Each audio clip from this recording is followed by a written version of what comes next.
Hi friend, তোমরা দেখতেই পাচ্ছ, থাম্বনেল দেখে অবশ্য বুঝতে পেরে গেছো আমরা সকাল সকাল কোথায় যাচ্ছি। আজকে আমরা যাচ্ছি দীঘা এবং দীঘা জগন্নাথ মন্দির। সেই মন্দিরের ডিটেলস তথ্য তোমাদের সামনে তুলে ধরবো, তোমরা সঙ্গে থেকো। সামনে গেটের সামনে একটা হ্যালো বন্ধুরা, আজকে আমরা চলে এসেছি দীঘা জগন্নাথ ধামে। এটা হচ্ছে আমাদের দীঘার যে জগন্নাথ ধাম, সেই জগন্নাথ ধামের মেন গেট। সেই মেন গেটের ছবিটা আপনাদের একটু দেখিয়ে দিই ভালো করে।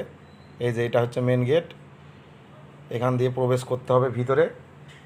ওই বাম দিকেরটা হচ্ছে প্রবেশদ্বার এবং যেটা সব শেষে ডান দিকে আছে এটা হচ্ছে এক্সিট গেট। তো আমরা এরপরে আপনাদের ভিতরের ছবিগুলো দেখাবো। প্রথমে চলো আমরা একটু ভিতরে ঢুকে নিই। এই যে আমরা এখন মন্দিরের ভিতরে প্রবেশ করে গেছি। আমাদের সব বন্ধুরা এখানে উপস্থিত আছে। আমরা এখন মন্দিরের একবারে মেন মন্দিরের উদ্দেশ্যে রওনা দিচ্ছি। চারিদিকে দেখো কত সুন্দর, বেশ মনোরম পরিবেশ। পুরোটাই যেটা দেখছো হেঁটে যাচ্ছি আমরা, এটা কিন্তু পুরোটাই মার্বেল পাথর দিয়ে তৈরি করা হয়েছে। আমরা চলো যাই একটু, আর একটু সামনের দিকে যাই, সামনের দিকটা আপনাদের দেখাই। আজকে ছুটির দিন, তাই কিন্তু অনেক লোকজনের সমাগমটা আছে।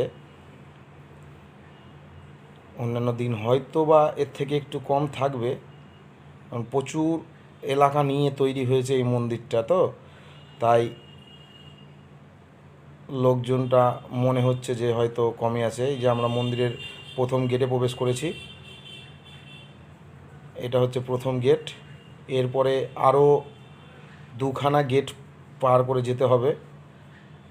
জগন্নাথ দেবের একটা প্রতিচ্ছবি দেওয়া হয়েছে, মানে মন্দিরের ভিতরে যে মূর্তিটা আছে তারই আর কি প্রতিচ্ছবি। আমরা এই গেট পার হয়ে আবার দ্বিতীয় গেটের উদ্দেশ্যে রওনা হচ্ছি। চারিদিকটা কিন্তু খুব সুন্দর, এখানে আসলেই যেন একটা অন্যরকম মনোভাব তৈরি হয়।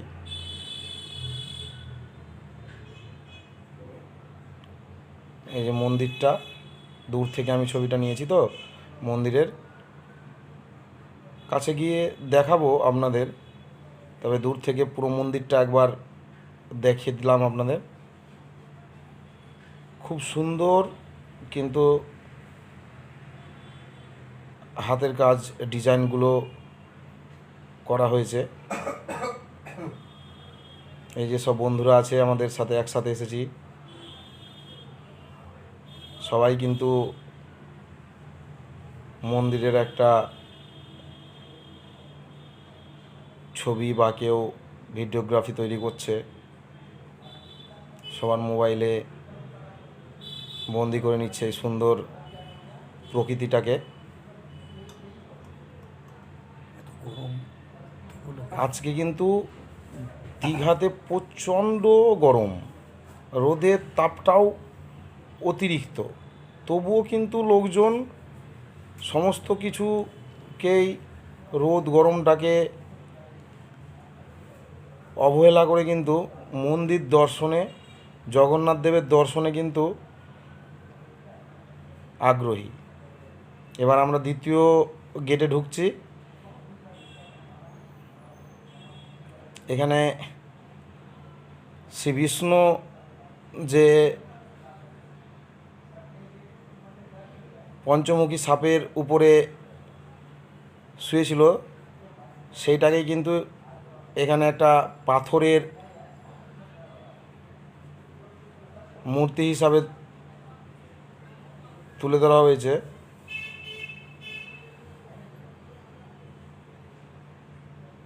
যাই হোক, এরপরে আমরা 2 নম্বর গেট পার হয়ে একবারে মন্দিরের মেন গেটের দিকে এগোচ্ছি। আপনাদের মন্দিরের মেন গেটটা দেখাবো, তার আগে আমরা একটু সাইডের যে সুন্দর মনোরম দৃশ্যগুলো একটু দেখে নিই। এখন যা রোদ গরম, আমার মনে হয় যে একটু বিকেলের দিকে আসলে, মানে সূর্যটা যখন একটু হয়তো আকাশের মধ্যে ঢেকে অন্ধকার নামবে, তখন হয়তো আরও ভালোভাবে দর্শন করতে পারবো। তবে বিকেলে আসবো, দেখাবো আপনাদের একটু।